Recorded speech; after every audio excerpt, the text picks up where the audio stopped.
बाद फिर इसको आगे कंटिन्यू करते हैं। देखिए पुराने समय पे बहुत सारे विहार थे, मतलब यूनिवर्सिटी थी, विहार थे और अलग अलग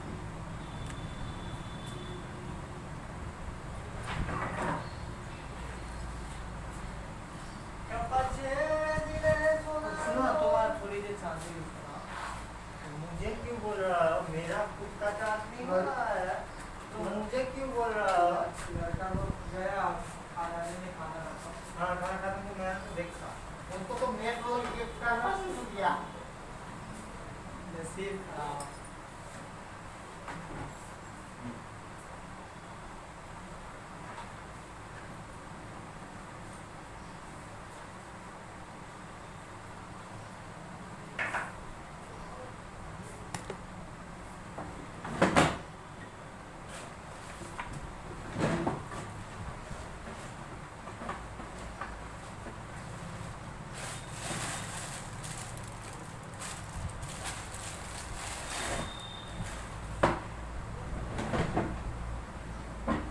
रिश्ते को क्या मोर दूँ जगह पर इनका जिक्र है वो देखने को मिलता है। इंडिया है वो शुरुआत से ही एजुकेशन की फील्ड में आगे था। वर्ल्ड की पहली यूनिवर्सिटी बैंकिंग, अरे भाई कौन सी दुनिया में हो यार, बैंकिंग खत्म करवा दिया कब का।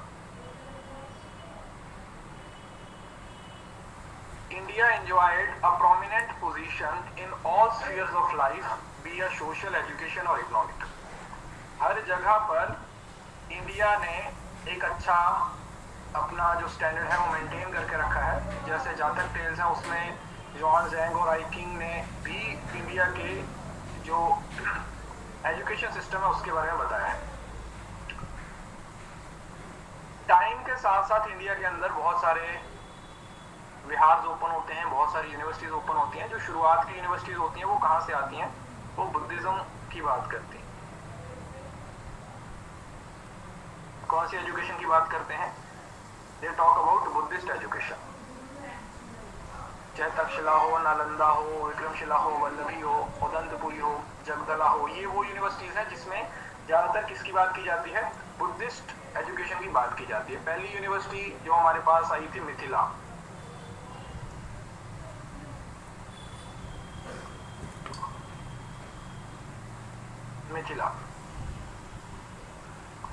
मिथिला तो मिथिला यूनिवर्सिटी थी जो किसकी बात करती थी? मिथिला यूनिवर्सिटी थी जिसने पहली बार ब्राह्मिकल एजुकेशन, जिसको आप हिंदू फिलॉसफी की पढ़ाई भी बोल देते हो, उसके बारे में बात की। हिंदू फिलॉसफी की बात की थी।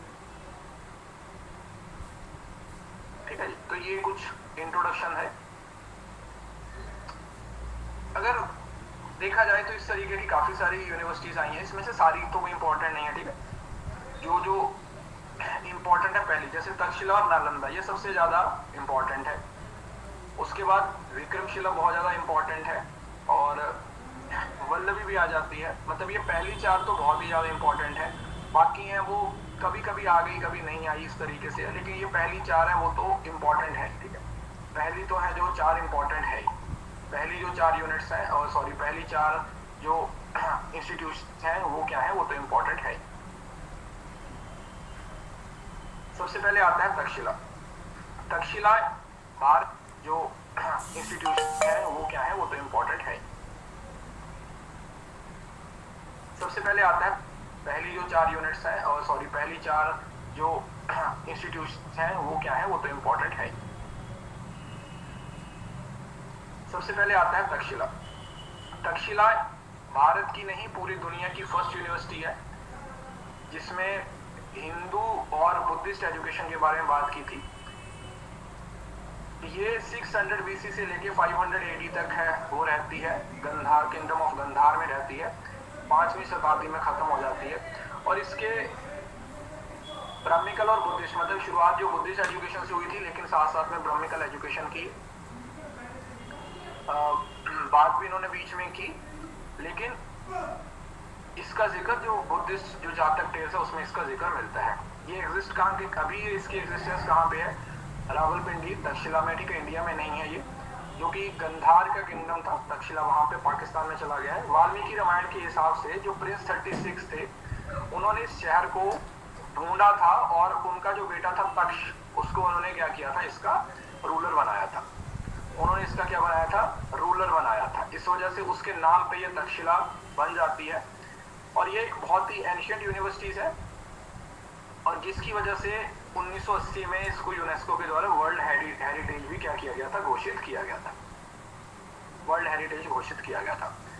Archaeologist Alexander Cunningham discovered the rooms in mid 19th century. World heritage भी क्या किया गया था, घोषित किया गया था। वर्ल्ड हेरिटेज घोषित किया गया था। Archaeologist Alexander Cunningham discovered the rooms in mid 19th century. 1850 के आसपास पहली बार हमें तक्षशिला यूनिवर्सिटी के बारे में पता चलता है, जो कि एक आर्कियोलॉजिस्ट था जिसका नाम था अलेक्जेंडर कनिंघम। उसने इसको फाइंड आउट किया था, उसने इसके बारे में बताया था। अब ये स्टार्टिंग में बुद्धिस्ट एजुकेशन की बात कर रहे थे। अब ये इस वजह से फेमस हुआ क्योंकि यहाँ पर ना उस टाइम पे आज भी जिन स्कॉलर्स को हम बहुत ज्यादा मानते हैं उसमें चाणक्य, पाणिनि, चरक, विष्णु, जीविका, ये सब इसी जगह पे हुए हैं। ठीक है, जितने भी बड़े बड़े स्कॉलर्स हुए हैं सब यहीं से हुए हैं। इस वजह से भी इस यूनिवर्सिटी की इंपॉर्टेंस है वो बहुत बढ़ जाती है क्योंकि उस टाइम के ये सबसे बेस्ट स्कॉलर थे।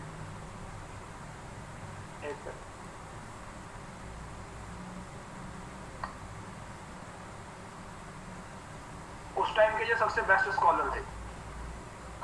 इनसे भी आपको कई बार मैच का कॉलम में सवाल पूछा जाता है। इट वाज नॉट प्रॉपर्ली, क्योंकि ये पहली यूनिवर्सिटी थी तो इतनी ज्यादा सेंट्रलाइज्ड यूनिवर्सिटी नहीं थी। ठीक है, क्योंकि ये शुरुआत की यूनिवर्सिटी थी तो ये यूनिवर्सिटी बहुत ज्यादा सेंट्रलाइज्ड यूनिवर्सिटी नहीं थी और ये कहीं ना कहीं ग्रीक कल्चर से काफी ज्यादा इन्फ्लुएंस थी। The school consist of several monasteries without large dormitories और lecture halls with religious instruction. और यहाँ पे शुरुआत में क्या होता था, सिर्फ रिलीजियस इंस्ट्रक्शन है वो दी जाती थी, समझ लो ना, रिलीजियस इंस्ट्रक्शन दी जाती थी और कोई ज्यादा पढ़ाई नहीं थी।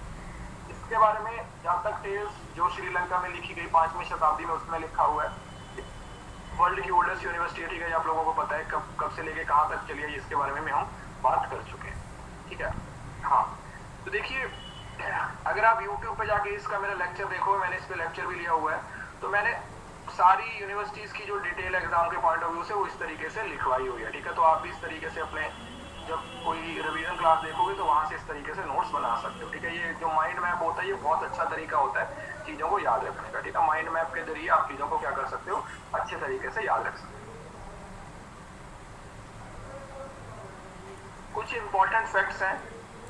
पहला तो तक्षशिला चाणक्य के साथ जुड़ी हुई है और चाणक्य आप लोगों को पता है कितना बड़ा नाम है। तक्षशिला में किसी बच्चे को एडमिशन मिलती थी 16 साल की उम्र में।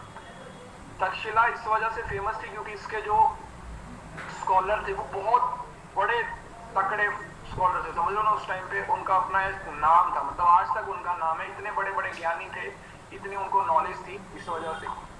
और it gained its importance again during the regime of Kanishka. Kanishka के रिजाइम में इसने काफी अपना बड़ा जो रोल है वो मतलब इनका बड़ा काफी बड़े लेवल पे गए।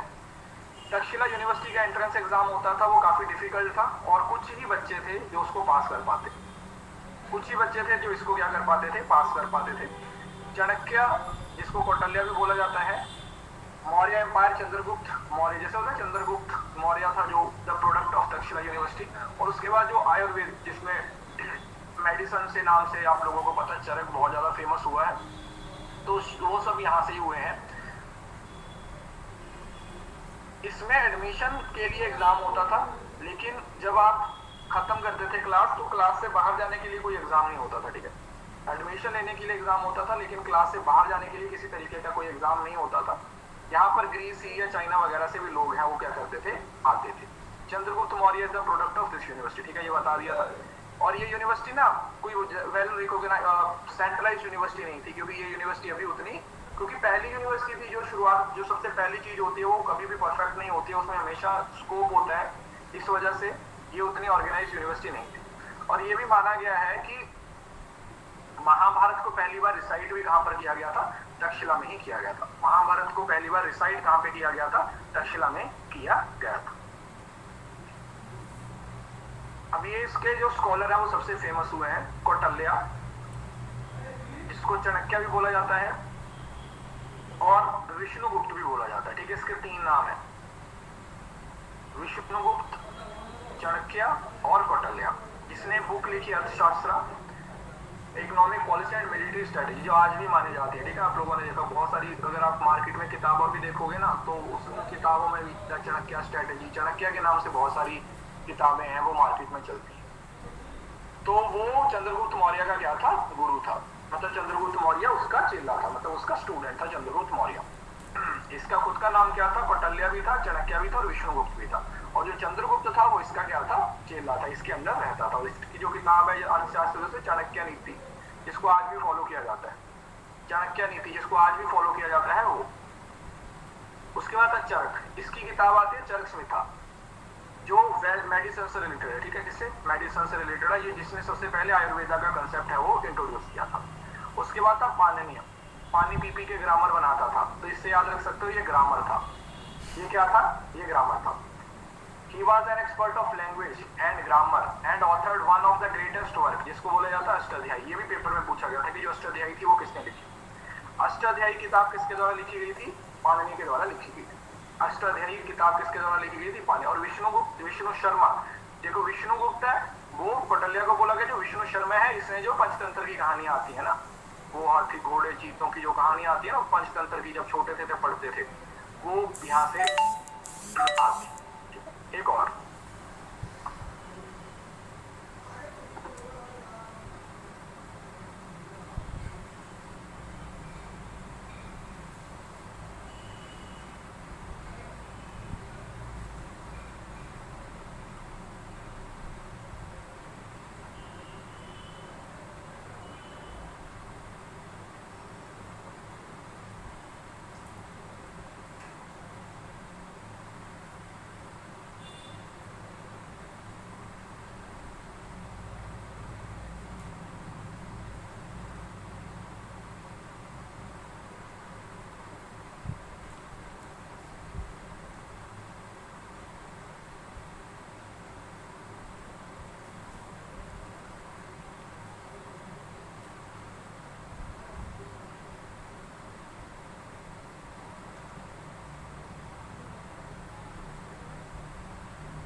आप लोगों ने पढ़ा होगा जीविका के बारे में।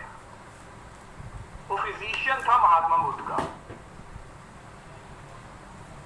5वीं शताब्दी में हुआ, 5th सेंचुरी में ही, जो कि पर्सनल फिजिशियन था किसका, महात्मा बुद्ध का, ठीक है। हाँ, उसके बाद अगर हम तक्षशिला की कैंपस लाइफ के बारे में बात करें तो अच्छी लाइफ थी। काफी सारे जो रिसर्च के लिए सेंटर बने होते हैं, एस्ट्रोनॉमिकल रिसर्च के लिए अमृत वैली बना हुआ था वहां पर, ये वाला। और जो उस टाइम पे जो लाइब्रेरी थी ना, उसको धर्मगुंज का नाम दिया जाता था। हाँ, अभी हाँ इन्होंने भेजा था। दूसरा, जितनी भी उस टाइम पे कोई भी जो लाइब्रेरी होती थी ना, उसको लाइब्रेरी ना बोल के उसको धर्मगुंज बोलते थे, ठीक है। तो यहाँ पर भी एक बड़ी लाइब्रेरी थी, उसको धर्मगुंज का नाम दिया जाता था।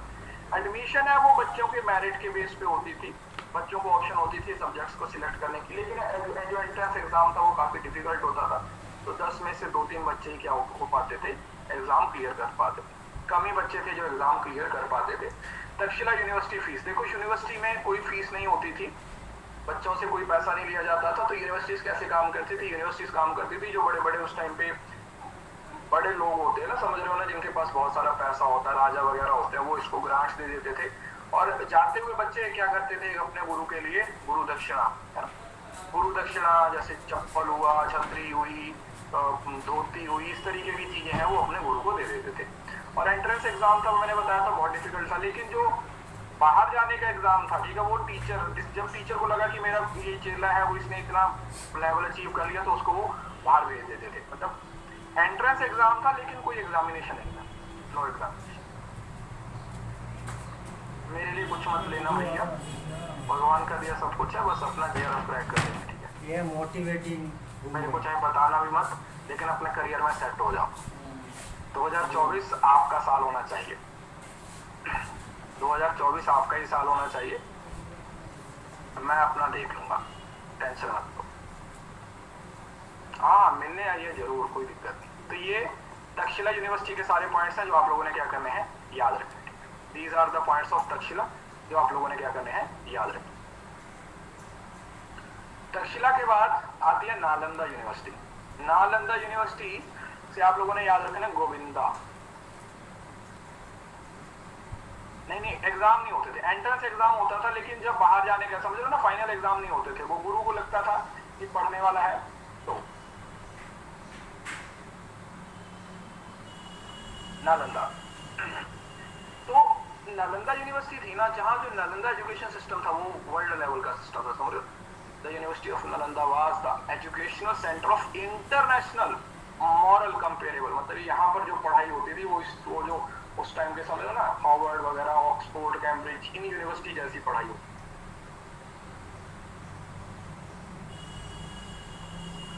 तो ये कहाँ पे है, बिहार में है, मॉडर्न पटना से 40 किलोमीटर के दूर जो राजगिरा है, राजगिरा वहां पर है, तो नॉर्दर्न इंडिया के अंदर है। सरीपुता जो फेवरेट डिसाइपल था किसका, लॉर्ड बुद्धा का, ठीक है, वहां पर है ये। आई थिंक मे बी आप में से किसी ने देखी भी होगी। और ये महायान के साथ क्या है, लिंक है, ठीक है, it is link with the Mahayana. Nalanda ancient centre of, ये चौथी शताब्दी, मतलब 5वीं शताब्दी से लेकर 12वीं शताब्दी तक चली है, और 12वीं शताब्दी में इसको खिलजी के द्वारा क्या कर दिया गया था, तबाह कर दिया गया था। इसको खिलजी के द्वारा क्या कर दिया गया था, इसको डिस्ट्रॉय कर दिया गया था, ठीक है। मतलब ये कहा जाता है कि यहाँ पर इतनी भयंकर आग लगी थी कि 3 महीने तक वो आग चलती रही थी। मतलब इतनी भयंकर आग लगी थी नालंदा यूनिवर्सिटी में, 3 महीने तक वो जो आग है वो जलती रही थी, इतनी ज्यादा भयंकर आग थी। और यहाँ पर जो खिलजी था, तो उसने मतलब सिर्फ ऐसा नहीं कि इसको खत्म किया था, उसने लाइब्रेरी को फूंक दिया था। जो यहाँ पर बच्चे थे, मतलब पढ़ने वाले थे, उनको भयंकर तरीके से मार दिया था। जो यहाँ पर पढ़ाने वाले लोग थे वो भी भयंकर तरीके से उनको मार दिया गया था, समझ रहे हो ना। ये वाला पॉइंट ना इस यूनिवर्सिटी का नहीं है, ठीक है। ये तंत्र मंत्र वाली ना, ये यूनिवर्सिटी नहीं है। तंत्र मंत्र के लिए पता कौन सी यूनिवर्सिटी फेमस है, अगर आपसे पूछा जाए, तंत्र के लिए विक्रमशिला यूनिवर्सिटी फेमस है। ये ना पॉइंट यहाँ पर गलती से लिखा गया है, विक्रमशिला। ऐसा क्यों किया उसने, बेटा ये तो उसको पता होगा, अब उससे पता होगा उसने ऐसा क्यों किया, मुझे तो विक्रमशिला, ऐसा क्यों किया उसने, बेटा ये तो उसको पता होगा, अब उससे पता होगा उसने ऐसा क्यों किया, मुझे तो पता नहीं है। तो यहाँ पर भी बुद्धिस्ट जो स्टडीज थी उसी की बात हो रही थी, लेकिन बच्चे साथ में फाइन आर्ट्स, मैथमेटिक्स या फिर मेडिसिन वगैरह में काफी आगे थे। बुद्धिस्ट थी, और ये जैसे वो कनिष्क टाइम पे है ना, जहाँ पर वो कनिष्क टाइम पे बहुत ऊपर चला गया था नालंदा तक्षशिला यूनिवर्सिटी, तो ये कौन से टाइम पे था, ये गुप्ता डायनेस्टी के टाइम पे चरम सीमा पे था, समझ लो ना, अपनी पीक पे थी नालंदा यूनिवर्सिटी। किस पीरियड पे, गुप्ता पीरियड। और वो भी आप लोगों को पता है कि एक गोल्डन पीरियड माना जाता है गुप्ता डायनेस्टी के टाइम पे इंडिया के अंदर एजुकेशन को लेके। और ये ना जो यूनिवर्सिटी थी ये बड़ी लंबी चौड़ी यूनिवर्सिटी थी, समझ लो ना, क्योंकि वर्ल्ड लेवल की यूनिवर्सिटी माना गया तो काफी लंबी चौड़ी यूनिवर्सिटी थी। इसमें 1 मील तक इसकी लंबाई थी और आधा मील इसकी चौड़ाई थी। शीलभद्रा था जो यहाँ का चांसलर था, शीलभद्रा था जो चांसलर होता था। ही हैज स्टडी ऑल सूत्र एंड शास्त्र बुक, जिसने सारी किताबें पढ़ी रखी होती, जैसे वाइस चांसलर होते हैं ना चांसलर ऐसे। और जो द्वारपांडी था वो एडमिशन सेल का हेड था, मतलब समझ लो ना, मतलब मैं एडमिशन सेल का हेड ही बोलूंगा, मतलब जो यूनिवर्सिटी में एडमिशन को देखता था, ठीक है। जो द्वारपांडी होता था, द्वारपांडी मतलब जो गेट पे बैठे हुए हैं ना, किसको एडमिशन देनी है किसको नहीं देनी है, तो और यहाँ पर भी जो एंट्रेंस एग्जाम होते थे बड़े डिफिकल्ट होते थे। नालंदा की तरह, तक्षशिला की तरह नालंदा में भी इतनी आसानी से एडमिशन नहीं मिलती थी। यहाँ पर उम्र कितनी होती थी, 20 साल। तक्षशिला में कितनी थी, 16 साल। तो 20 साल तक बच्चे होते थे और तकरीबन 20% बच्चे ही पास हो पाते थे। 100 बच्चे गए हैं तो उसमें से सिर्फ 20 को ही एडमिशन मिलती थी।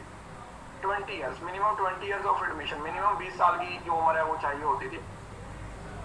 एक बार माना जाता है कि यहाँ पर 10,000 से ज्यादा जो मॉन्क्स थे वो रहते थे। 700 साल तक ये यूनिवर्सिटी है वो बुद्धिस्ट एजुकेशन की बात करते रहे। कितने तक, 5वीं शताब्दी से, 5th सेंचुरी से लेके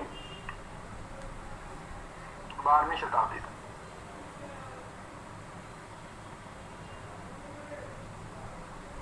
पांचवीं शताब्दी से लेके 12वीं शताब्दी तक। नालंदा यूनिवर्सिटी के बारे में पढ़े। ये देखो यहाँ पर जो लाइब्रेरी को आग लगाई थी ना, उसमें 9 मिलियन मतलब 90 लाख किताबें थी वहां पर पड़ी हुई थी, जिसको फूंक दिया गया था।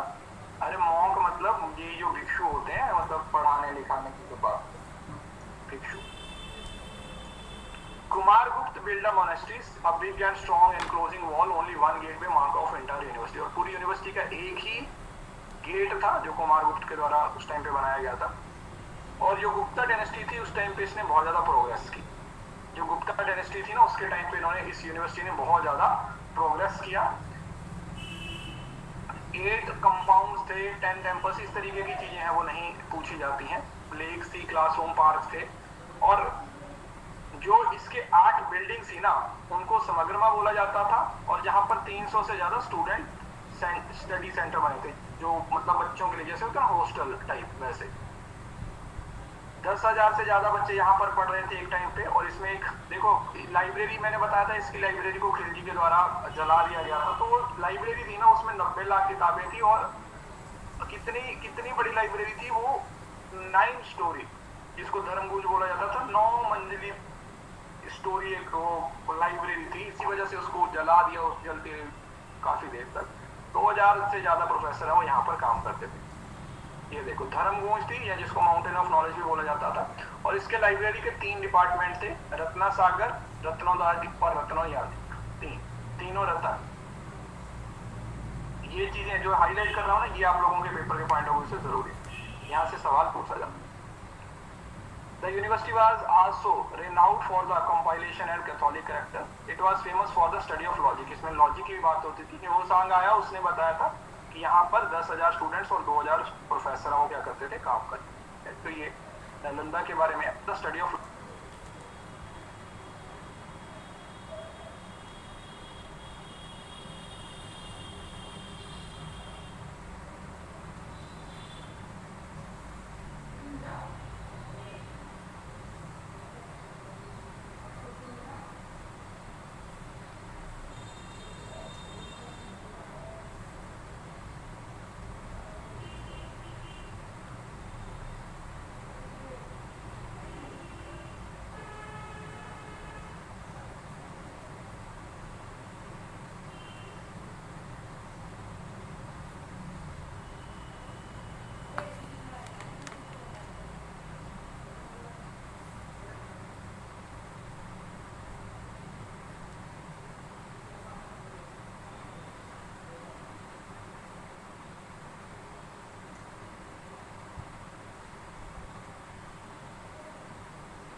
लॉजिक, इसमें लॉजिक की भी बात होती थी। ह्यून सांग आया, उसने बताया था कि यहाँ पर 10,000 स्टूडेंट्स और 2,000 प्रोफेसर वो क्या करते थे, काम करते थे। तो ये नालंदा के बारे में।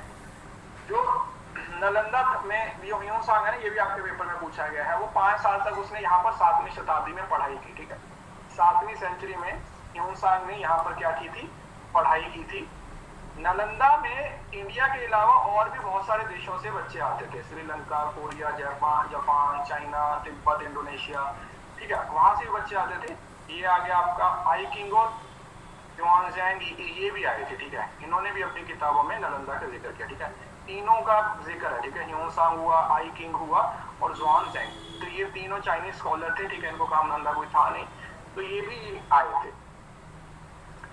They have noticed that many of 100 discourse happened on a daily basis of variety of discipline through methods of debate and discussion। और यहाँ पर उन्होंने देखा कि यहाँ पर बहुत सारे हर रोज ना डिबेट डिस्कशन, मतलब बड़े लेवल पे यहाँ पर क्या होती थी, पढ़ाई थी, क्योंकि एक सेंट्रलाइज्ड यूनिवर्सिटी बनती थी। योग शास्त्र जो ह्यून-ज़ांग था, उसने यहाँ पर कौन सी पढ़ाई की थी, योग शास्त्र की पढ़ाई की थी। उसने बताया, शीलभद्रा के बारे में बताया था। मतलब सबसे बड़ा जो बंदा है, जैसे कुलपति होता है ना, तो वो कौन था, शीलभद्रा था। The course of study offered by Nalanda University covered a wide range, almost the entire circle of knowledge then available। Study of Nalanda University, the Vedas and were also trained, तो ये सब्जेक्ट्स वगैरह के नाम है। 700 साल तक ये university काफी बड़े लेवल पे चलती है। उसके बाद जो बख्तियार खिलजी है, ठीक है, इसका नाम याद रखना है। बख्तियार खिलजी ने इस यूनिवर्सिटी को आग लगा दी थी 12वीं शताब्दी में, तकरीबन 1197 ईस्वी में, और उसने यूनिवर्सिटी को खत्म कर दिया था। लाइब्रेरी को आग लगा दी थी। इनोसेंट मॉक्स थे और जो स्टूडेंट्स थे उनको मास्कर कर दिया था, बुरे तरीके से, भयंकर तरीके से उनको मार दिया गया, उसको बुरे तरीके से मार दिया था। अच्छा, एक ना बात बताता हूं आप लोगों को। आपको अपनी लाइफ में ना, अपनी लाइफ में अगर ट्रैवल करने का मौका मिलता है तो कोई बहाना मार के उस मौके को छोड़िएगा मत। ट्रस्ट में, छुट्टी लेके घूमने जाना पड़े ना, चले जाना, सच्चाई है ये।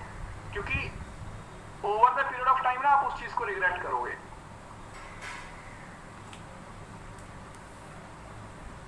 अगर आपको घूमने का मौका मिल रहा है, आपको कहीं जाने का मौका मिल रहा है, मतलब ऐसा नहीं मैं बोल रहा हूँ कि पहाड़ों में चले जाओ मरने के लिए, वैसा नहीं। इन द सेंस आपको कोई रिलीजियस प्लेस देखने के लिए, कोई हिस्टोरिकल प्लेस देखने के लिए, ऐसी जगह पर जाने का अगर मौका मिलता है तो जरूर से जाइए, एक्सप्लोर कीजिए, जाके देखिए क्या क्या है। मतलब हमें, आप लोग सोचो कि आपको इस दुनिया के बारे में कितना ही पता है, आपको इस दुनिया के बारे में कितना ही पता है। कुछ लोग होंगे वो शायद अपने शहर से बाहर भी कम ही गए होंगे, शायद अपने शहर से कम ही गए होंगे। अब शहर से कम, फिर इवन कि मैं तो ये भी बोल रहा हूँ कि अगर आप लोगों को फॉरेन कंट्री में जाने का भी मौका मिलता है ना, तो भाई चले जाना वहां पे भी। ट्रैवलिंग एक ऐसी चीज है जो आपको, समझ लो ना, ट्रैवलिंग पे लगाया हुआ पैसा, बुक्स पे लगाया हुआ पैसा और अपने आप पे लगाया हुआ पैसा कभी वेस्ट नहीं होता, याद रखिएगा। ट्रैवल करो, जितना कर सकते हो उतना करो। मतलब मैं ये नहीं बोला कि मुंह उठा के चले जाओ सोलो ट्रैवलर बन के कि 6-6 महीने आ ही रहे। द पॉइंट इज कि जब भी आपको मौका मिले जरूर से जाइए। आपको पता चलेगा कि दुनिया में क्या चल रहा है, क्या नहीं, क्या क्या चीजें हैं, क्या नहीं है, आपको पता चलेगा। मुझे तो जो भी मौका मिलता मैं तो नहीं छोड़ता हूँ, मैं तो निकल लेता हूँ। अब यहाँ पर जो एडमिशन क्राइटेरिया था वो भी बताया था कि बच्चा क्लास में जो एडमिशन लेगा वो कितने साल की उम्र में लेगा, 20 साल की उम्र में लेगा, और सिर्फ 2-3 बच्चे हैं वो पास होते थे। घूमने के लिए पैसों की जरूरत नहीं पड़ती बेटा। अगर आपको लगता है कि घूमने के लिए बहुत सारे पैसों की जरूरत पड़ती है, ऐसा नहीं, ऐसा भी नहीं है। तो पैसे कमाओ, कौन रोक रहा है? पैसे कमाओ फिर, है ना। अब देखो, जैसे जगह पर अगर फ्लाइट में जा रहे हैं, 5,000 की फ्लाइट है, वहीं पर आप ट्रेन में 1500 में जा रहे हो, 1,000 में जा रहे हो, तो 5,000 फ्लाइट का क्या मतलब बनता है? बजट तो बनाना पड़ेगा ना आपको। अब ऐसा ना हो कि हाँ मुंह उठा के इजराइल या गाजा में चले जाओ, बोला सर आपने बोला था घूमने के लिए, अब वापस भी आना था। मैंने ये नहीं बोला था कि उधर ही रहने का, जाना और आने का भी बोलना था, अप एंड डाउन का ट्रिप बोला था, एक ही साइड का नहीं बोला, एक साइड का नहीं बोला था, दोनों साइड का बोला था। यहाँ पर जितनी भी पढ़ाई होती थी फ्री ऑफ कॉस्ट होती थी। नालंदा में क्यों दोबारा से रिवाइव किया है? 2010 में एक न्यू नालंदा यूनिवर्सिटी को सेटअप किया गया। कहाँ पर? बिहार में एज अ सेंट्रल यूनिवर्सिटी, जहां पर अलग अलग देशों के लोगों ने पैसा दिया है। यूनिवर्सिटी में ये तो हो गया एस्ट्रोनॉमिकल रिसर्च, सॉन्ग आया था। यहाँ पर जो पढ़ाई होती थी वो वर्बल और एक्सप्लोरेटरी होती थी, लेक्चर्स होते थे और डिबेट और डिस्कशन भी होती थी।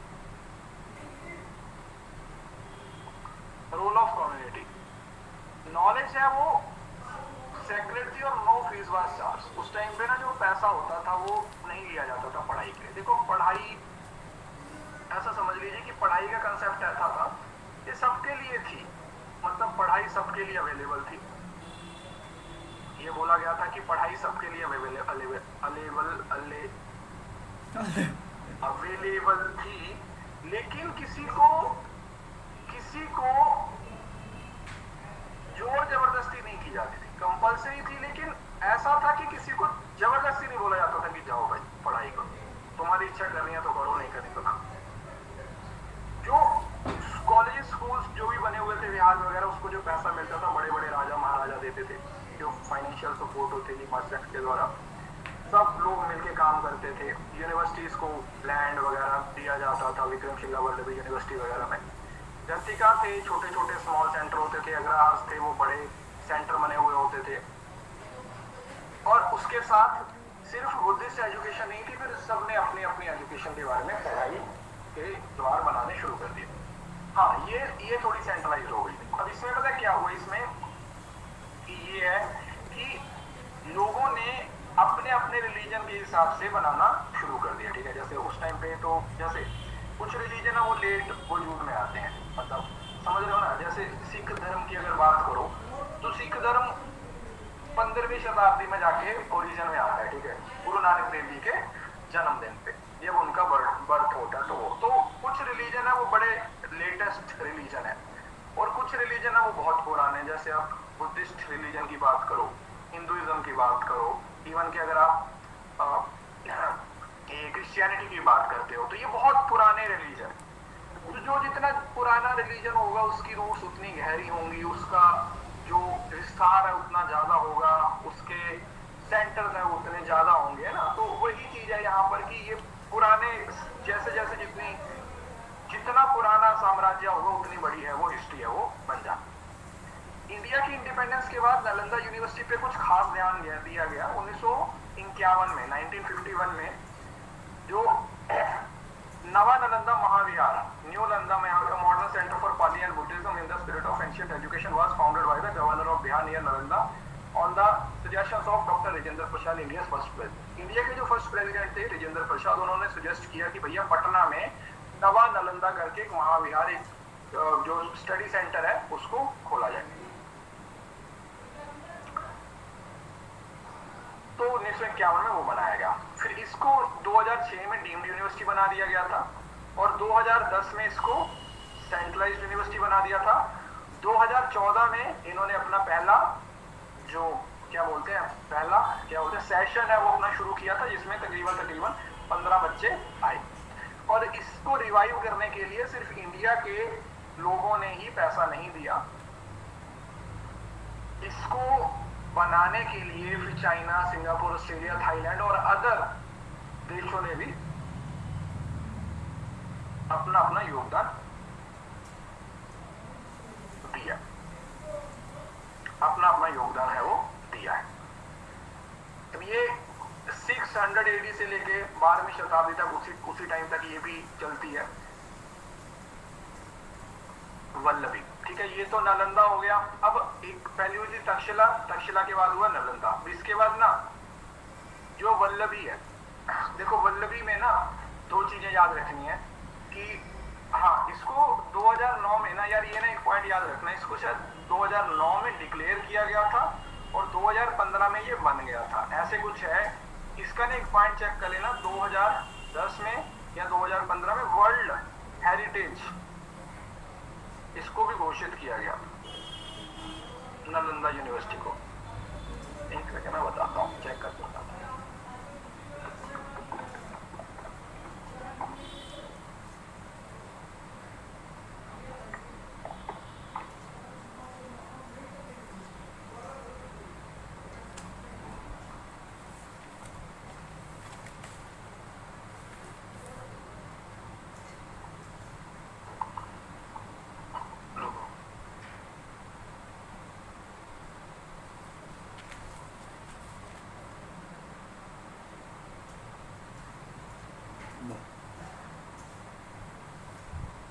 दो 2016 है, 2016 में अगर एग्जैक्ट डेट की बात करूं तो 2016 में इसको, मतलब उससे पहले 15 में रिपोर्ट सबमिट होती है और 16 में इसको वर्ल्ड हेरिटेज जो है वो क्या किया जाता है, घोषित कर दिया जाता है 2016 में। एग्जैक्ट डेट की अगर हम बात करें नालंदा, हाँ भी शांति निकेतन को भी वर्ल्ड हेरिटेज में ऐड किया गया, अगर आप लोगों को पता हो।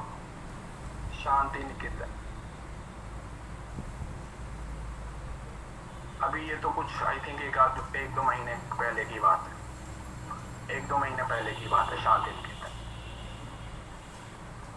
उसके बाद था वल्लभी, वल्लभ, जैसे वल्लभ होता है ना, तो याद रखना है कि एक 600 वाट का वल्लभ था, एक 1200 वाट का वल्लभ, दो वल्लभ लेके आते हो। तो ये 6वीं शताब्दी से शुरू होती है, 12वीं शताब्दी तक ये फ्लोरिश करती है। मैत्रिका किंगडम था उस टाइम पे, मैत्रिका किंग्स के अंदर, समझ लो ना, जो था Vallabhi. It can aptly regarded as a rival of Nalanda. और ये वल्लभी था, तो दो वल्लभ थे, तो ये चाहते थे कि वल्लभ, हमारे वल्लभ की रोशनी ज्यादा हो, तो ये कंपीट कर रही थी किसके साथ कंपीट कर रही थी, नालंदा के साथ। इसका झगड़ा किसके साथ था, नालंदा के साथ। ये नालंदा की कॉम्पिटिटर थी उस टाइम पे, ठीक है, नालंदा के साथ इसका झगड़ा था। ह्यून सांग क्योंकि उस टाइम पे आया था, Vallabhi in the western side of India glorious as Nalanda and students from everywhere. तो जहां पर जैसे नालंदा में बहुत सारे लोग जाते थे, वैसे ही जो वल्लभी है वहां पर भी बहुत सारे लोग जाते थे। Training of secular subject and students from all over the, secular subjects पढ़ाए जाते थे, हाई क्वालिटी एजुकेशन की जाती थी। और ये कहाँ पर है, सौराष्ट्र है, कहाँ पर, गुजरात में।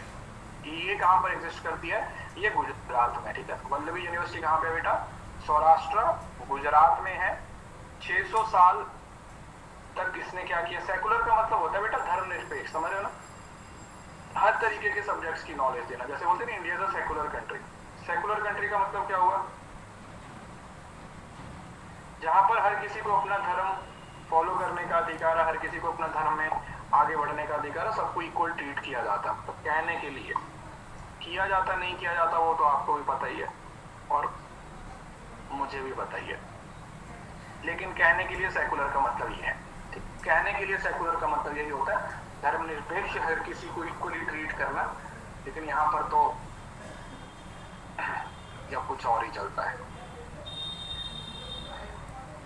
ओल्ड वाला स्टेट से आइडेंटिकल इंपॉर्टेंस, ये भी बुद्धिस्ट एजुकेशन था। और यहाँ पर महायान की बात की गई थी, ठीक है, जैसे पहले वाला था एक, इसमें महायान की बात की गई थी नालंदा में। यहाँ पे पॉइंट था महायान, इधर महायान की बात की गई थी और इधर हीनयान की बात की गई थी।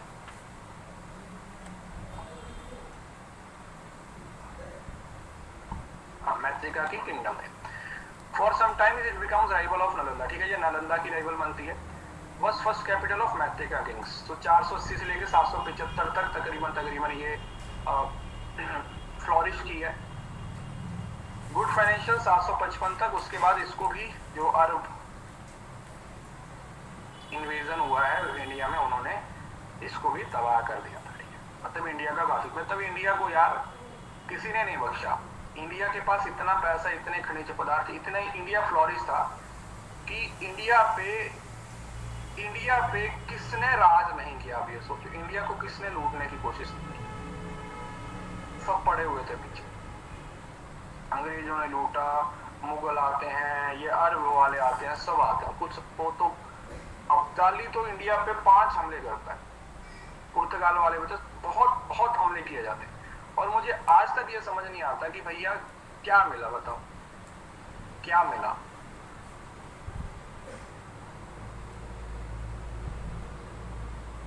नादिर शाह हो, अहमद शाह अब्दाली हो, महमूद गौरी हो, कितने सारे हुए।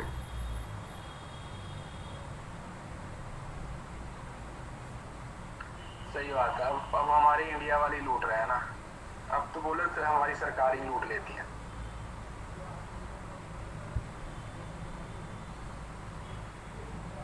चलो, though this university champion the cause of Hinayana, Brahmanical भी पढ़ाई जाती थी और 12वीं शताब्दी तक ये भी रहती है। यहाँ पर ना 2 फेमस स्कॉलर्स होती हैं, गुलामती और स्थिरामती। इनके नाम देखो, ये जो नाम वगैरह आते हैं ना, ये आप लोगों ने याद रखने हैं, जिन्होंने यहाँ से क्या किया था, ग्रेजुएट किया था।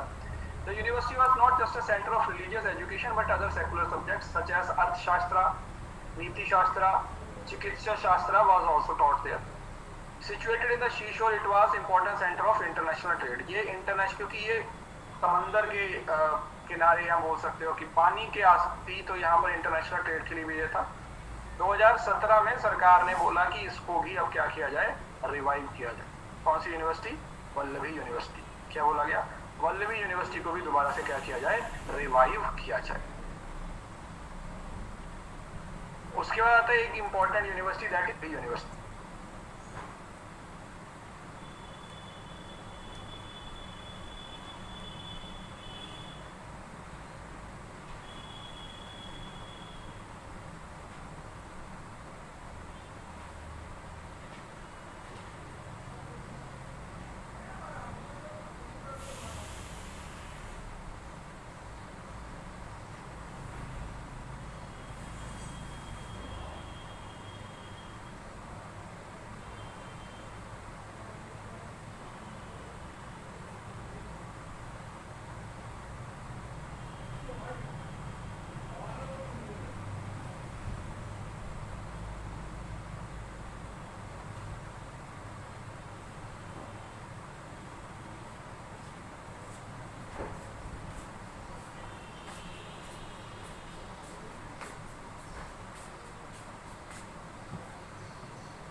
खाना खाया?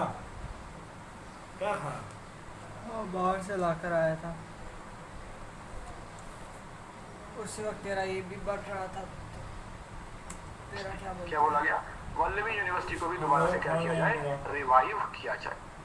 दादा करे क्या लेकर आ। उसके बाद आता है एक important university, that is Vikramshila. यहाँ से बहुत ज्यादा सवाल पूछे जाते हैं, एनटीए को बड़ा प्यार है इस यूनिवर्सिटी से। This university Vikramshila is important.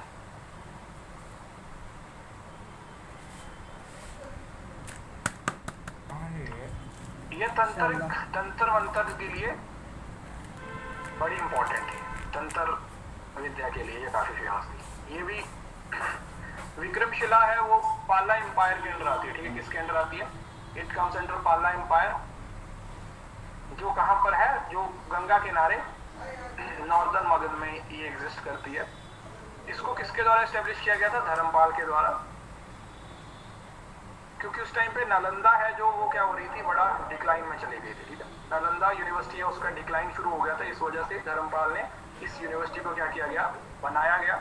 Vikramshila university को भी फिर बख्तियार खिलजी ने नालंदा के 6 साल के बाद इसको भी क्या कर दिया था, खत्म कर दिया था। और जहाँ पर मोस्ट ऑफ द जो मॉन्क्स थे वो इसमें मार दिए गए थे।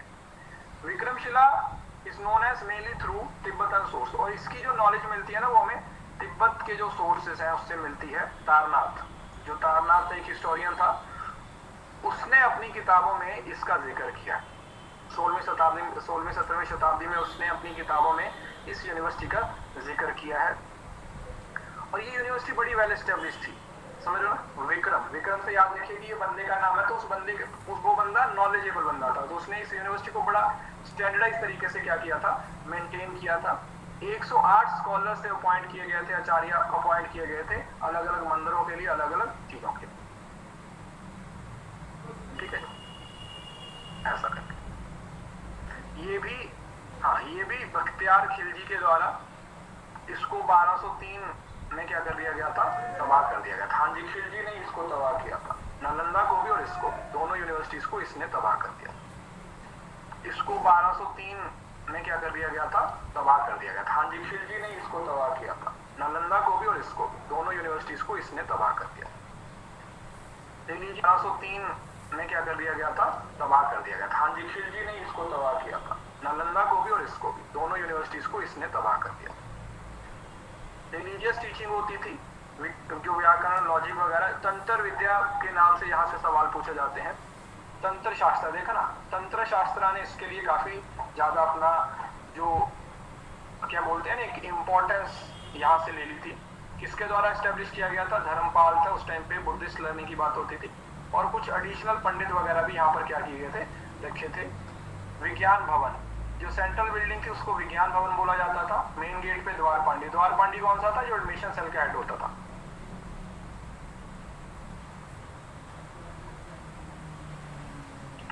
एडमिशन सेल का हेड होता था, उसको द्वारपांडी बोला जाता था। ये इतना ज्यादा फेमस हो गई थी यूनिवर्सिटी, यहाँ पर कन्वोकेशन तक का कंसेप्ट आ गया था। ग्रेजुएट्स और पोस्ट ग्रेजुएट्स को डिग्री दी जाती थी, जिसको समावर्तन बोला जाता, समाप्त होना, समझ लो ना। जो कन्वोकेशन होती थी ना, वो यहाँ पर होती थी। कन्वोकेशन को क्या बोला जाता था, समावर्तना।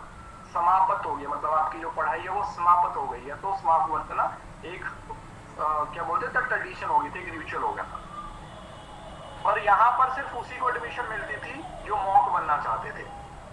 यहाँ पर सिर्फ उन्हीं बच्चों को एडमिशन दी जाती थी। मतलब पहली कंडीशन ये थी कि अगर आप यहाँ पर आना चाहते हो तो आपको क्या करना पड़ेगा, आप लोगों को मॉक बनना पड़ेगा।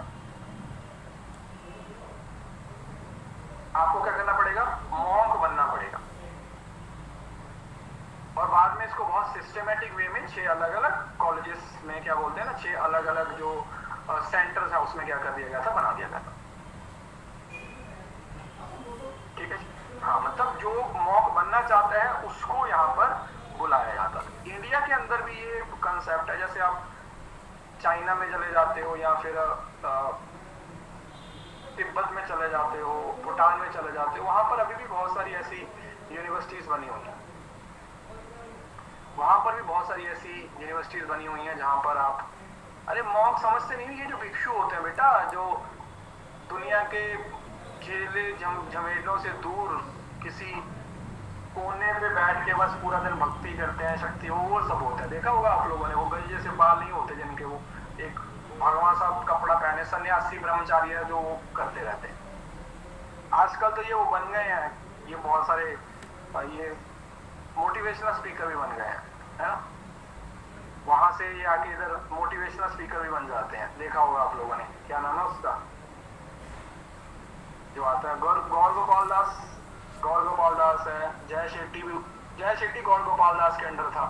उसने भी आई थिंक वो भी मॉक रहा है 2-3 साल के लिए। एक और भी हैं 2-3, मतलब मैं सिर्फ बता रहा हूँ कि ये इस तरीके से काम करते हैं। अब विक्रमशिला यूनिवर्सिटी, क्योंकि मैंने आपको बताया था, हाँ, दलाई लामा बोल सकते हो, मतलब बहुत सारे हैं यार, आप जितना मर्जी नेट पे जाके देखोगे तो आपको देखने को मिलेंगे कि बहुत सारे। तो विक्रमशिला यूनिवर्सिटी, देखो नाम से याद रखिए, जो विक्रम की यूनिवर्सिटी थी ना, वो सबसे ज्यादा स्टैंडर्डाइज यूनिवर्सिटी थी। विक्रम की यूनिवर्सिटी थी वो सबसे ज्यादा स्टैंडर्डाइज यूनिवर्सिटी थी, सबसे ज्यादा मॉडर्न यूनिवर्सिटी थी। और इसने सबसे बेहतर तरीके से मैनेजमेंट बना के रखा। इसने सबसे ज्यादा मैनेजमेंट बना के रखा। जो सबसे बड़ा इंसान था उसको क्या बोला जाता था, अध्यक्ष, एबॉट। क्या बोला जाता, एबॉट, अध्यक्ष। जो सबसे बड़ा ज्ञानी था, जो सबसे बड़ा ज्ञानी होता था, उसको एबॉट बोला जाता था।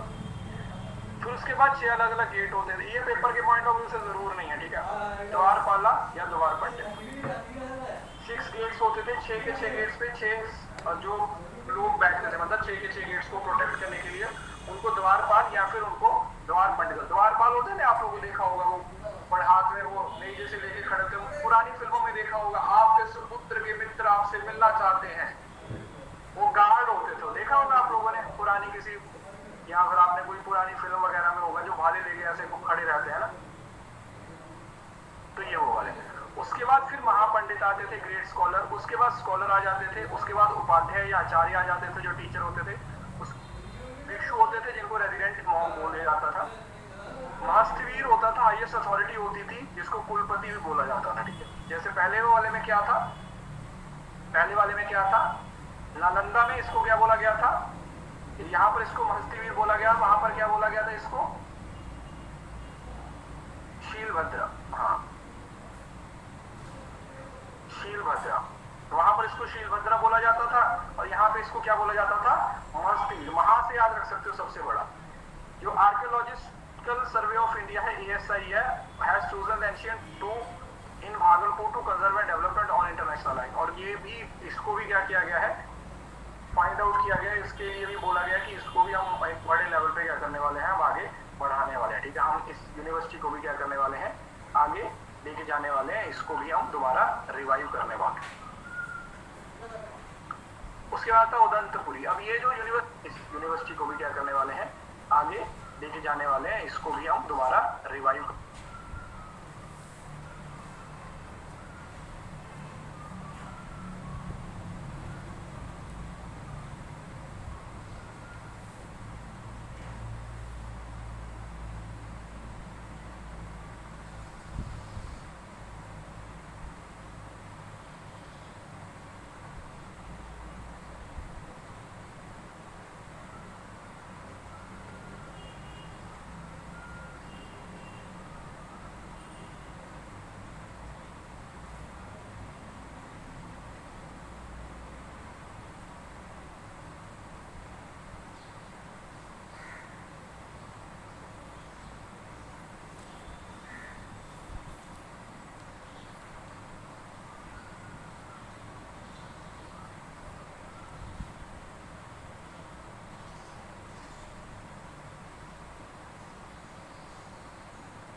करने वाले।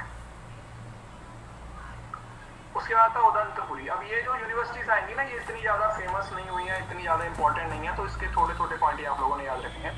यूनिवर्सिटी है, ये भी पाला डेंसिटी के द्वारा ही आई गई थी, कहां पर, मगध में, ये भी एक इंटरनेशनल रिप्यूटेड इंस्टीट्यूट था। Odantapuri could not attain that status of Vikramshila या नालंदा, ठीक है, उतना एस्टेब्लिश नहीं हो पाई, 1000 के करीब है वो यहाँ पर मौत थे, और इसको भी ये जो बख्तियार खिलजी था उसने क्या कर दिया था, खत्म कर दिया था। तो ये भी बुद्धिस्ट एजुकेशन की बात करती थी, और ये तिब्बत से जो बच्चे आते थे वो यहाँ पर आते थे।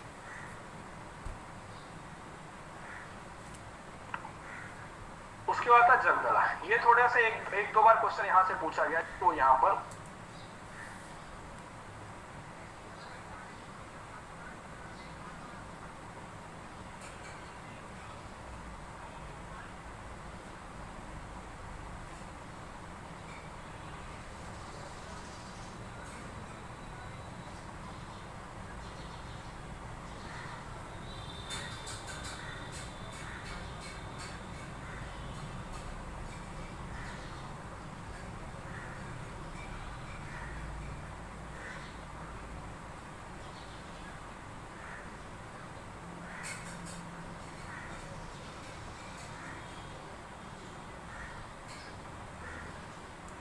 आते थे।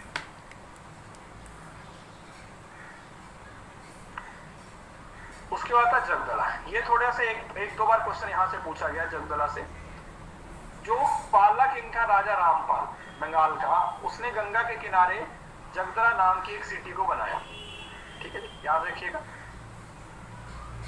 पाल डायनेस्टी का जो किंग था राजा रामपाल, उसने गंगा के किनारे एक शहर को बसाया जिसका नाम क्या था, जगदला, 11वीं शताब्दी थी। इट वॉज द बिगिनिंग, और इसको रानावती भी बोला जाता था। International reputed institutes ancient learning of Vajrayana set of, यहाँ पर बंगाल में, जैसे हर किसी में एक एक है, तो ये वज्रयान की बात है। He also constructed a monastery and named it Jagdala, उसने monastery बनाई। Soon after the university became the center of learning, it remained the center of Buddhist education for 100 years। 100 साल तक ये तकरीबन रहता है। It was destroyed by Muslims in 1203। वही इसको भी उन्होंने जो बख्तियार खिलजी था उसी ने क्या कर दिया, खत्म कर दिया। मतलब वो इंडिया में आया, सब यूनिवर्सिटीज पता नहीं तो फेलियर था, पता नहीं तो बेचारे को एडमिशन नहीं मिलती थी कहीं पे, पता नहीं तो अनपढ़ था क्या है वो उसको कोई काम ही नहीं था। मतलब यूनिवर्सिटीज को खत्म करने का क्या मतलब है यार, बताओ। तुम्हें भाई कुछ लूटना हो तो कोई और से लूटो ना, यूनिवर्सिटी पढ़ाई हो रही है, क्यों इतनी नफरत है।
क्यों इतनी नफरत कर रहे हो ना, पता नहीं।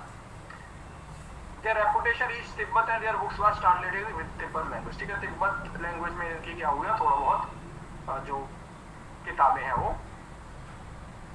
इंट्रोड्यूस हुई। उसके बाद था मिथिला। ये मिथिला यूनिवर्सिटी क्यों इंपॉर्टेंट है, ये मिथिला इंपॉर्टेंस क्यों है, मिथिला यूनिवर्सिटी क्यों इंपॉर्टेंट है?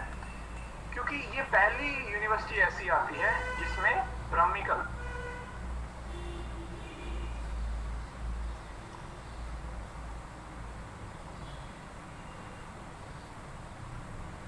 एजुकेशन की बात की जाती है।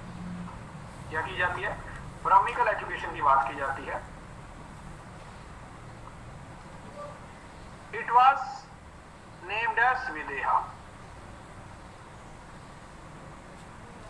राजा जनक, ठीक है, सीता माता के पिता, उनका ये साम्राज्य था। तो उनका जो साम्राज्य था उसमें ये यूनिवर्सिटी है, उसको स्टैब्लिश किया जाता है राजा जनक। और जो राजा जनक या उनके क्या बोलते हैं धनुष वाली कहानी आप सब लोगों ने पढ़ी होगी कि राजा जनक का धनुष तोड़ना था या जो कुछ भी वो रामायण में आप लोगों ने पढ़ा होगा। तो सीता माता के वो फादर थे, उनके पिताजी थे। तो उनका जो साम्राज्य था उस टाइम पे जो मिथिला यूनिवर्सिटी उसको सेटअप किया गया। ब्राह्मिकल मतलब हिंदू यूनिवर्सिटी बोल सकते हैं। ब्राह्मिकल का मतलब एक तरीके से हिंदू यूनिवर्सिटी के बारे में। 12वीं शताब्दी से लेकर 15वीं शताब्दी तक लगभग 300 साल तक ये एक अच्छा इंपॉर्टेंट सेंटर रहा है जहां पर न्याय शास्त्र, इसमें जो फेमस जिससे सवाल पूछा जाता है न्याय शास्त्र, लॉजिक की स्टडी यहाँ पर सबसे पहले की जाती है। उसके बाद धीरे धीरे with the passage of time यहाँ पर जो लॉर्ड कृष्ण भगवान के जो मानने वाले हैं वो यहाँ पर बहुत ज्यादा हो गए। समझ लो ना, तो एक हिंदू जैसे होते ना, हिंदुओं का जो नंबर है यहाँ पर बढ़ गया, क्योंकि एक तो पहली वैसे ही ब्राह्मिकल एजुकेशन की बात कर रहे हैं। तो फिर धीरे धीरे वो विस्तार ऐसा होता गया कि जैसे बुद्धिस्ट एजुकेशन के साथ साथ अब हिंदू फिलॉसफी का जो ज्ञान है वो भी एक जगह से दूसरी जगह पर पढ़ाना शुरू कर दिया गया। फेमस फॉर यहाँ पर जो विद्यापति पोइट हुए हैं और जो जयदेव है संस्कृत, तो वो दोनों यहाँ पर हुए, दोनों ही पोइट यहाँ पे हुए। कौन कौन से? जयदेव और विद्यापति। मिथिला ने भी काफी सारी जो लिटरेरी सेलिब्रिटीज हैं उनको क्या किया है, जन्म दिया। इन्होंने भी काफी सारी यूनिवर्सिटी, जो काफी सारे स्कॉलर हैं वो यहाँ पर नाम हुए।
इन्होंने भी काफी सारी यूनिवर्सिटी, जो काफी सारे स्कॉलर हैं वो यहाँ पर नाम हुए। 12वीं से, ये देखो ये वाली स्लाइड थोड़ी इंपॉर्टेंट है, ये वाली जो स्लाइड है वो थोड़ी सी इंपॉर्टेंट है। 12वीं से लेकर 15वीं शताब्दी तक इसके अंदर ना कुछ चीजें आई, इंट्रोड्यूस हुई थी। इस पे मैं स्टार लगा रहा हूँ, इस पे मैं स्टार लगा रहा हूँ।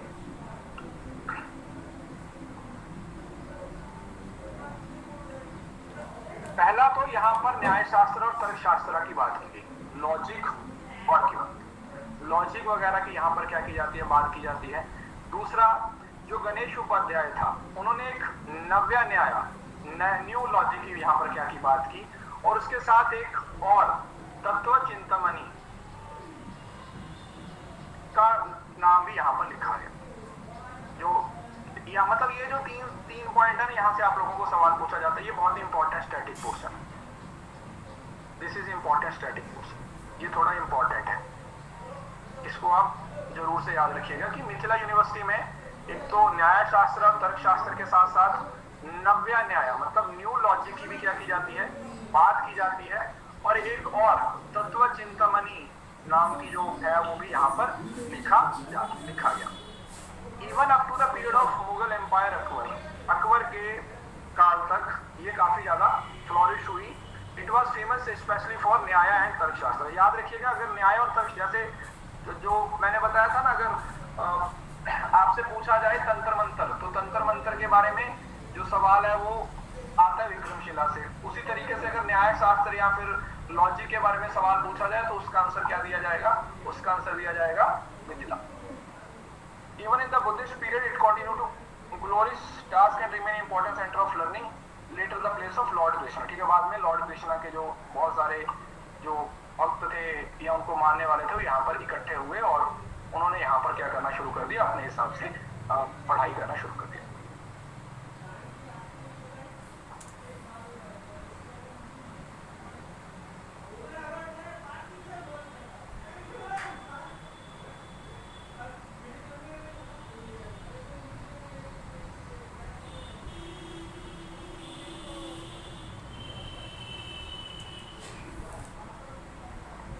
मिथिला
रहा था नादिया।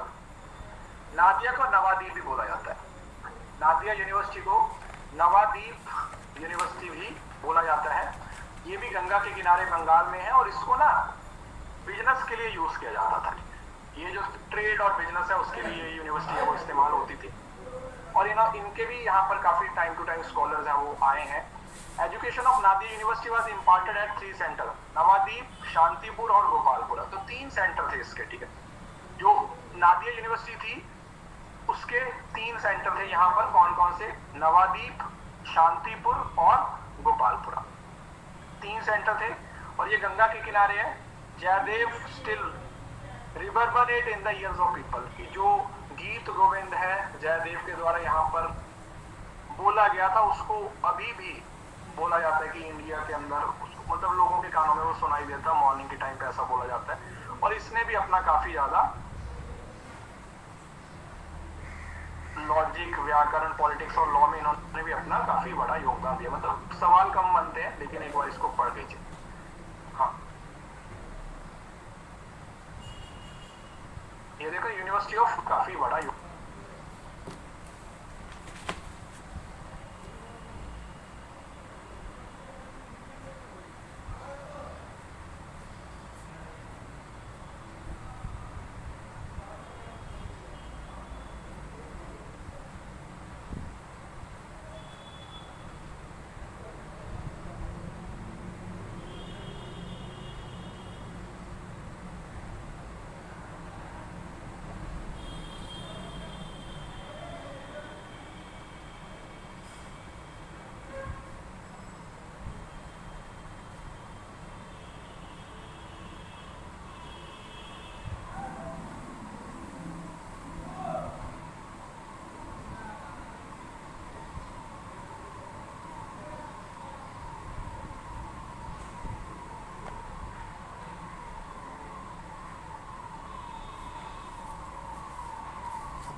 दिया। मतलब सवाल कम बनते हैं लेकिन एक बार इसको पढ़ लीजिए। हाँ, ये देखो university of memory and justice. Importance of Nadia grow still more at result of downfall of Nalanda and Takshashila, ठीक है। क्योंकि एक टाइम के साथ एक टाइम पीरियड पे आके नालंदा और विक्रमशिला दोनों का डाउनफॉल हो गया था। And it began to regarded as eminent center for Hindu culture and education. Its school of logic existence in Raghunath Shiromani। अब ये वाला एक और स्कूल ऑफ लॉजिक है, वो यहाँ पर क्या होती है, शुरुआत होती है किसके द्वारा? रघुनाथ शिरोमणि के द्वारा। तो 3 हो गए, ठीक है। एक तो पहला लॉजिक था, एक नव्य न्याय आ गया, और एक साथ ये और स्कूल ऑफ लॉजिक है जो शिरोमणि रघुनाथ के द्वारा बनाया गया था। Sometimes student study here for 20 years, कभी कभी बच्चे यहाँ पर 20 साल तक भी पढ़ाई करते हैं। नादिया ने इतना बड़ा रोल तो प्ले नहीं किया क्योंकि छोटा छोटा था। Nadia in short had played an important role in the development of education. Geet Govind का नाम यहाँ से याद रखना है। एक नया लॉजिक का स्कूल यहाँ पर रघुनाथ शिरोमणि के द्वारा बनाया गया, और जो डिस्कशन वगैरह होती थी वो टीचर्स में जो डिबेट्स वगैरह होती है वो भी यहाँ पर क्या किया जाता था, होती थी। क्लियर है? किसी को इस बात में कोई दिक्कत?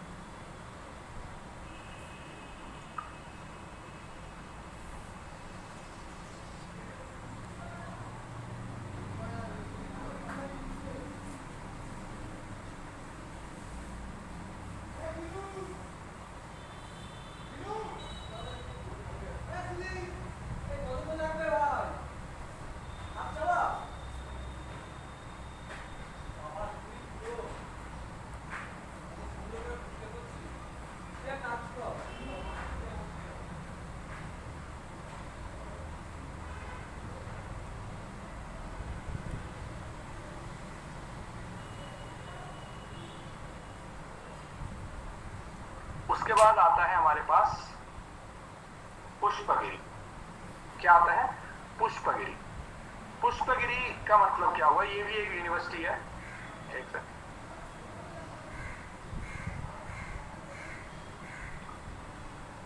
उदयगिरी उड़ीसा पार्ट ऑफ पुष्पगिरी, ये कहां पर है? ये उड़ीसा में है।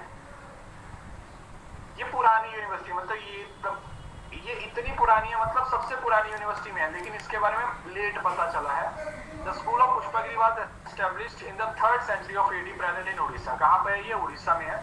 2007 में पहली बार इसके बारे में पता चलता है, और इसकी जो नॉलेज है या जो इसकी हिस्ट्री है वो भी मोस्टली अननोन ही है। ठीक है, इसकी जो हिस्ट्री है वो मोस्टली अननोन ही है। इसकी जो हिस्ट्री है दैट इज कंप्लीटली अननोन। इसकी जो हिस्ट्री है वो अभी अननोन ही है। इसके एक सेंटर है ललितगिरी, जो कि कटक में है, जो सबसे पुराना है। आइकॉनिग्राफिक एनालिसिस, जो फोटोज को देख के एनालिसिस करते हैं ना, indicate that Lalitgiri had already been established during the short period of 2nd century। मतलब जो ललितगिरी है वो तो इतनी पुरानी है, वो तो 2री शताब्दी में ही बन गई थी। सबसे पुराना मतलब one of the oldest Buddhist establishment in the world. पूरे वर्ल्ड में सबसे पुराना बुद्धिस्ट सेंटर है वो कौन सा बन गया? वो ललितगिरी बन गया, जो कि असल में पुष्पगिरी का part. Vikramshila was the biggest. It actually represent Mahayana form of Buddhism, important branch of Hinduism were also taught. ऐसा नहीं कि सिर्फ बुद्धिज्म की यहाँ पर बात होती थी, बुद्धिज्म के साथ साथ यहाँ पर हिंदुइज्म की भी बात होती थी।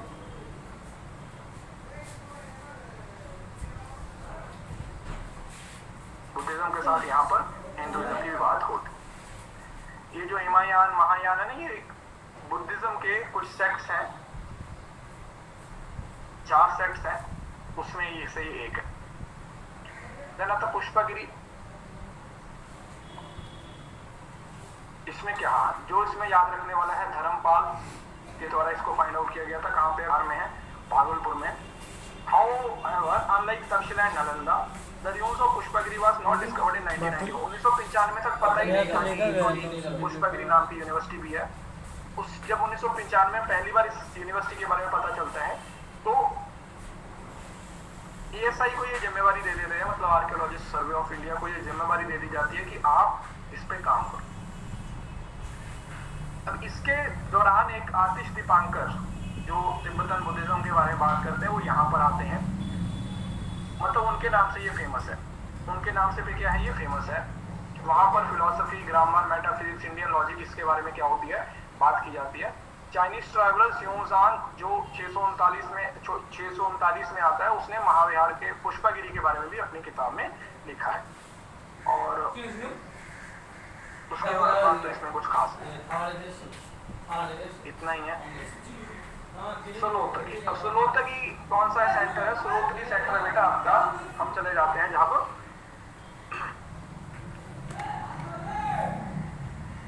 कर्नाटक साइड पे, साउथ में। कहां पर चले जाते हैं? साउथ में, क्योंकि अभी तक जितने भी आपने सेंटर पढ़े हैं वो तो या तो नॉर्थ ईस्ट में हुए हैं या फिर नॉर्थ में हुए हैं वहां पर। तो सोलोतगी है वो पहली बार एक साउथ सेंटर की जहां पर बात की जाती है। तो ये 11वीं शताब्दी में एक सेंटर था, छोटा सा सेंटर था। वैदिक लर्निंग की यहाँ पर क्या की जाती थी, पढ़ाई की जाती थी। Which was build by Narayan, इसके द्वारा बनाया गया था। नारायण था जो राष्ट्रगुप्ता एम्पायर था कृष्णा 3 के अंडर। इसके अंदर 27 पोस्टर्स बनाए हुए थे जहां पर बच्चे हैं वो रेजिडेंशियल यूनिवर्सिटी की तरह रहते थे। Trayapurusha temple at Salotgi was well known centre of higher learning. एक टेम्पल का नाम याद रखना है। ये कहां पर है? ये कर्नाटक में है, ठीक है। विजयपुर डिस्ट्रिक्ट का पार्ट है, कहां पे? अभी कर्नाटक में है। कॉलेज है वो, ये मैंने आपको बता दिया, Trayapurusha. This college was richly endowed in 1945 by Narayan, the Minister of Christian 3, with the revenues of house land tax। तो ये मतलब पहली बार साउथ में एक जो सेंटर है वो लर्निंग का वो बनाया गया, लर्निंग का सेंटर बनाया गया।